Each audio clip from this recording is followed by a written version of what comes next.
Okei, hei ja lämpimästi tervetuloa tähän katsaukseen.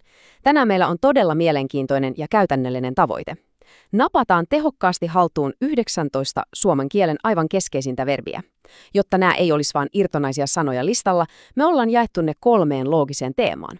Tämä auttaa aivojesi yhdistämään asioita ja opit ihan huomaamattomasti nopeammin. Mennäänpä suoraan asiaan. Tässä on meidän tämän päivän suunnitelma, eli 3 pääteemaa. Ensin katsotaan koko ja määrä, sitten siirrytään teemaan tila ja muutos ja lopuksi käsitellään aika ja tapahtumat. Eiköhän aloiteta. Osa 1. Koko ja määrä, eli size and quantity. Lähdetään tutkimaan, miten asiat kasvaa ja kutistuu. Aivan ensimmäinen verbimme on kasvattaa.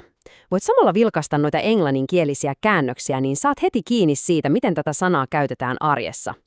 Esimerkiksi näin. Yritys aikoo kasvattaa myyntiään ensi vuonna. Puutarhuri haluaa kasvattaa suuria kurpitsoja. Tai ihmisistä puhuessa, vanhemmat yrittävät kasvattaa lapsistaan vastuullisia. Pankki päätti kasvattaa korkoa. Ja vielä, meidän täytyy kasvattaa tietoisuutta tästä asiasta. Kuten huomaat, tämä on ihan super monikäyttöinen sana. Se toimii niin liiketoiminnassa, puutarhassa kuin lastenkasvatuksessakin.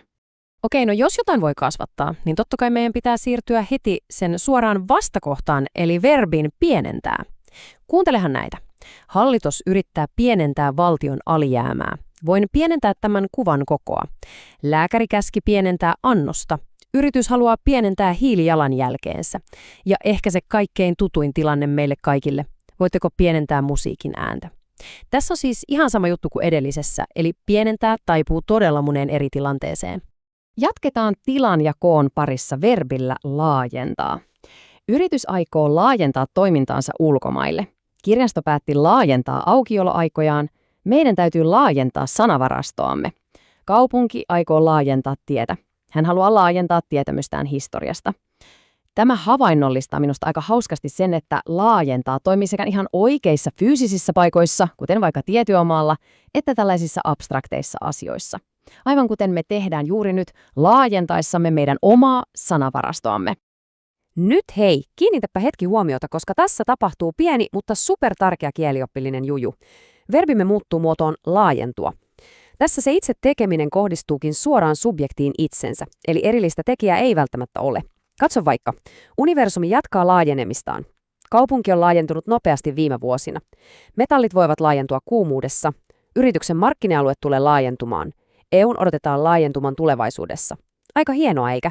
Tämä on tosi tärkeä ero ymmärtää verrattuna edelliseen sanaan. Ja tässä meillä on taas voimakas vastakohta äskeiselle laajentamiselle, nimittäin supistaa. Yrityksen on pakko supistaa henkilöstöään, sairaala joutuu supistamaan palveluitaan, meidän pitää supistaa budjettia, ohjelmaa päätettiin supistaa tunnin mittaiseksi. Ja biologian puolelta lihas voi supistaa verisuonia. Tähän sanaan sä tulet törmäämään muuten uutisissa ja työelämässä ihan jatkuvasti, varsinkin silloin, kun asioita täytyy vähän tiivistää tai karsia. Ja miten supistua sitten toimii parina edelliselle? No, tämä keskittyy taas asioihin, jotka ikään kuin kutistuvat ihan autonomisesti. Villa supistuu helposti pesussa, talous uhkaa supistua ensi vuonna, oppilaiden määrä koulussa on supistunut, lihas supistuu, kun sitä jännitetään, hankkeen budjetti on supistunut huomattavasti. Eli aivan kuten se villapaita siellä pesukoneessa, nämä asiat supistuvat tässä muodossa vähän kuin omalla painollaan. Okei, otetaanpa seuraavaksi suunnaksi pystysuora liike, eli asioiden nostaminen. Verbimme on ytimekkäästi nostaa. Pankki aikoo nostaa korkoja. Voitko nostaa tämän laatikon? Oho, ei kun hetkinen. Korjataanpas tuo saman tien. Eli oikea muotohan on tietenkin, voitko nostaa tämän laatikon. Jatkitaanpa. Hallitus haluaa nostaa eläkeikää. Yritys päätti nostaa hintoja. Ja täällä on meidän materiaalissa näköjään taas ihan pieni kirjoitusverhe. Oikeastihan se menee. Yritys päätti nostaa hintoja. Ja vielä viimeinen, opettaja pyysi meitä nostamaan käden ylös. Huomaat varmasti, miten tällaiset pienetkin korjaukset kontekstissa auttavat lukitsemaan sanan tiukasti muistiin. Kääntetäänpä tämä meidän ensimmäinen teema tuomalla nostaa verbille pari, eli laskea.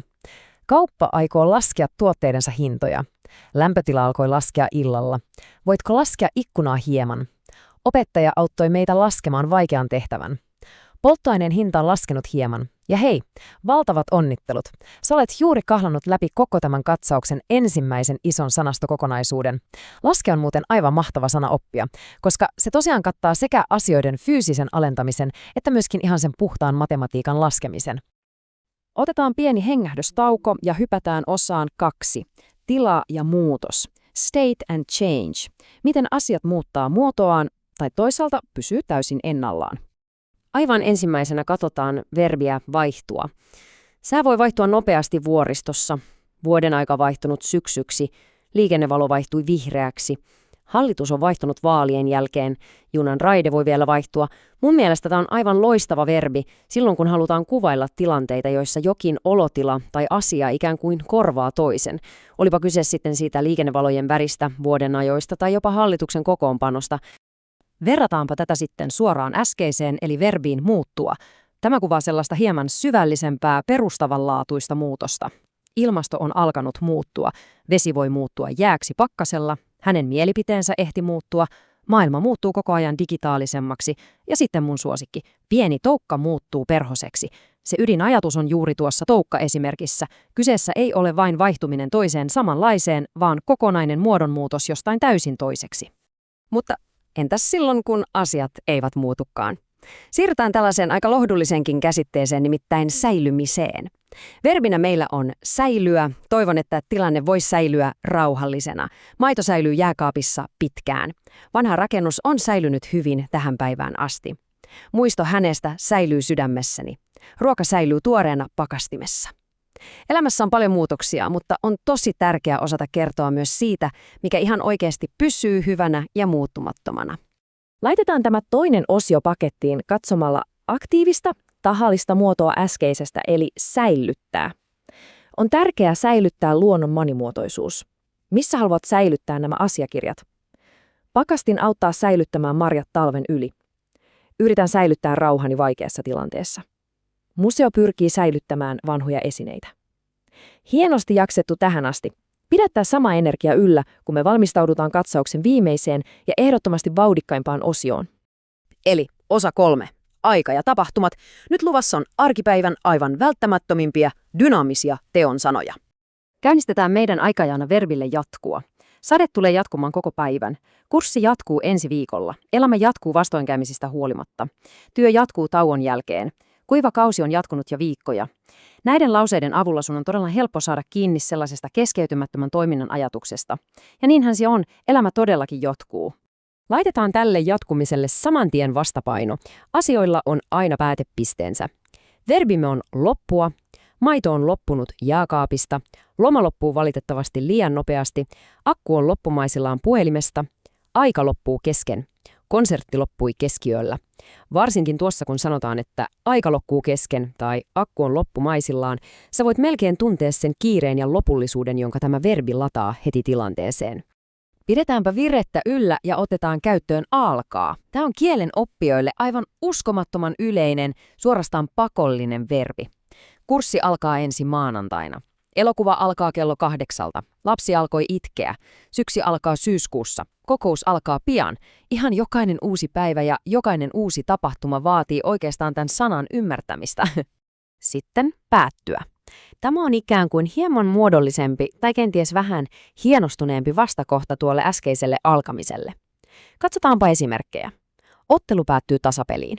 Sopimus päättyy tämän vuoden lopussa. Kouluvuosi päättyy toukokuussa. Tie päättyy rantaan. Kaikki hyvä päättyy aikanaan. Tän avulla sä pystyt hahmottamaan hienosti paitsi ajalliset päättymiset, myös ihan fyysiset päätepisteet, kuten tuossa tiessä, joka todella päättyy rantaan. Mennään vähän eteenpäin ja katsotaan, miten verbi kestää oikein rakentuu. Tämä on mun mielestä aivan briljantti sana, ihan vaan sen kaksoismerkityksen vuoksi. Matka kestää noin 2 tuntia. Tämä kenkäpari kestää monta vuotta. Kurssi kestää koko syyslukukauden. Miten kauan tämä sade vielä kestää? Materiaali kestää hyvin kuumuutta. Eli mieti, se tarkoittaa samaan aikaan sekä ajassa pituutta että myös asioiden fyysistä kykyä sietää kovia olosuhteita. Se on kestämistä molemmilla tavoilla.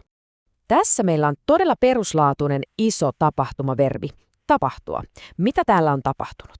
Onnettomuus tapahtui eilen illalla, juhlat tapahtuvat ensi viikonloppuna, suuria muutoksia tulee tapahtumaan, ihania asioita voi tapahtua yllättäen. Kun näitä lauseita lukee, niin täyttyy kyllä ihan silkasta uteliaisuudesta siitä, mitä kaikkea maailmassa ja meidän elämässä voikaan tapahtua. Ja hei, olemme päässeet meidän aivan viimeisen sanastojan diaan. Verbi sattua on todella kiehtovan monipuolinen. Pieni vahinko voi sattua kenelle tahansa. Minua sattuu päähän. Sattuuko sinuun? Minulla kävi tuuri ja sain sattua voittamaan arvan. Tai oikeastaan paljon luontavampaa olisi sanoa, minulle sattui hyvää tuuria ja satuin voittamaan kilpailun. Lopuksi eilinen onnettomuus sattui moottoritiellä.